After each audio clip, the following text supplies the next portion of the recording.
Assalamualaikum warahmatullahi wabarakatuh. Halo semuanya, bagaimana kabarnya hari ini? Semoga sehat selalu ya. Kembali lagi di pelajaran kimia. Topik pada hari ini akan melanjutkan pada topik minggu lalu. Jika minggu lalu kita belajar mengenai pH larutan penyangga, maka hari ini kita akan belajar mengenai peran larutan penyangga dalam tubuh makhluk hidup bersama saya, Fiska Isnaini. Disimak ya teman-teman.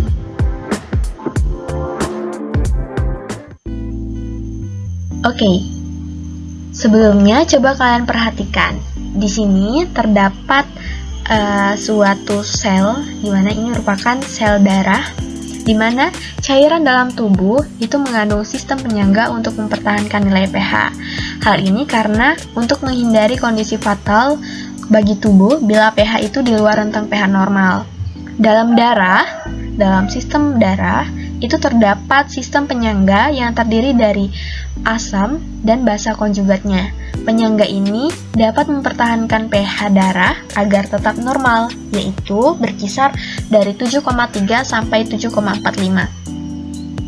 Jika suatu zat yang bersifat asam atau basa masuk ke dalam darah, maka sistem penyangga ini akan bereaksi dengan asam atau basa konjugat tersebut.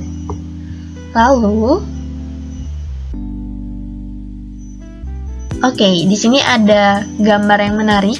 Ini merupakan gambar dari level pH darah pada manusia, di mana pada manusia pH normalnya itu di antara 7,35 sampai 7,45. Ini merupakan pH darah bagi manusia yang sehat, tidak ada gangguan dalam sistem darahnya. Kemudian kita bisa lihat juga di sini jika manusia memiliki pH darah di antara 6 sampai 7, apa yang terjadi? Yang terjadi adalah manusia tersebut akan meninggal atau tidak bernyawa. Sama halnya pada pH 7,8, di antara pH 7,8 sampai 9 juga manusia tidak dapat bertahan, di mana kita bisa melihat pH 6 sampai pH 7 itu merupakan suatu asam. Sedangkan pH 7,8 sampai pH 9 ini basa. Jadi, kita bisa dapat melihat jika tubuh manusia itu tidak dapat bertahan jika pH darahnya terlalu asam ataupun terlalu basa. Oke, lalu selanjutnya kita bisa melihat di sini pada pH 7 sampai 7,35 tubuh manusia ini masih mengalami gangguan, masih sakit, di mana disebut sebagai keadaan asidosis. Apa itu asidosis? Asidosis itu merupakan suatu kondisi ketika kadar asam dalam cairan darah itu sangat tinggi. Pada pH 7 sampai 7,35 ini sudah dianggap sangat tinggi bagi tubuh kita. Bagaimana jika pada pH di bawah 7? Maka manusia tidak dapat mempertahankannya. Kemudian di sini kita bisa melihat juga pada pH 7,45 sampai pH 7,8 manusia juga mengalami gangguan dalam tubuhnya, di mana gangguannya ini disebut sebagai alkalosis, yaitu suatu kondisi ketika kadar basa dalam cairan darah itu sangat tinggi. Kadar basanya sudah cukup tinggi pada pH 7,45 sampai 7,8. Sehingga kita dapat menyimpulkan bahwa pH normal darah manusia itu adalah 7,5 sampai 7,4. Jika pH darah berada di rentang 7 sampai 7,35 ataupun 7,4 sampai 7,8, maka akan mengalami gangguan, di mana saat cairan darah mengandung kadar asam yang terlalu tinggi mengalami keadaan asidosis, sedangkan saat cairan darah itu mengandung kadar basa yang sangat tinggi akan mengalami gangguan alkalosis. Sedangkan jika pH di bawah 7 dan juga lebih dari 7,8, maka darah manusia itu sudah tidak normal lagi atau manusia akan meninggal. Kemudian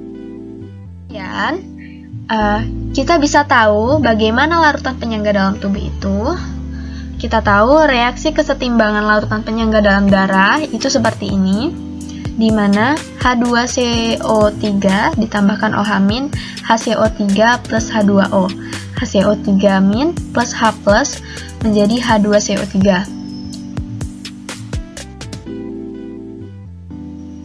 Lalu bagaimana sistem penyangga darah ketika terjadi penambahan asam? Saat terjadi penambahan asam, dimana misalnya ketika kita makan suatu makanan yang bersifat asam, misalnya seperti jeruk, buah-buahan yang asam, jus yang asam, dan makanan-makanan lain, maka ketika asam itu memasuki pembuluh darah, maka ion HCO3- itu akan berubah menjadi H2CO3. Kemudian H2CO3 itu akan terurai membentuk CO2. Nah, sistem pernapasan itu kan akan bekerja juga. Maka pada sistem pernapasan akan bekerja untuk mengeluarkan kelebihan CO2 yang ada pada darah itu melalui paru-paru. Kemudian, bagaimana sistem penyangga darah ketika terjadi penambahan basa? Saat terjadi penambahan basa, kita tahu misalnya ketika kita minum obat mah ini bersifat basa. Kemudian apa yang terjadi ketika darah menerima zat basa, maka H2CO3 akan berubah menjadi HCO3-. Lalu sebagian CO2 yang terdapat dalam paru-paru akan larut dalam darah untuk membentuk H2CO3 sehingga pH darah manusia itu akan tetap atau normal, yaitu berada di rentang pH 7,35 sampai pH 7,4. Lalu, sebagai bahan diskusi, kalian ajukanlah pertanyaan yang ingin kamu ketahui pada forum diskusi, dan apabila teman lain memahami, dapat menanggapi. Kemudian, yang kedua, tuliskanlah hal-hal yang telah kamu ketahui setelah menonton video ini. Tuliskan dalam forum diskusi dan buku catatan. Kemudian, yang ketiga, diskusikanlah bersama temanmu bagaimana prinsip larutan penyangga dalam darah dan prinsip larutan penyangga pada obat tetes mata. Carilah informasi sebanyak-banyaknya dan diskusikanlah pada forum diskusi. Demikianlah materi untuk hari ini, yaitu peran larutan penyangga. Silahkan kalian belajar dan berdiskusi di forum diskusi. Saya ucapkan terima kasih. Wassalamualaikum warahmatullahi wabarakatuh.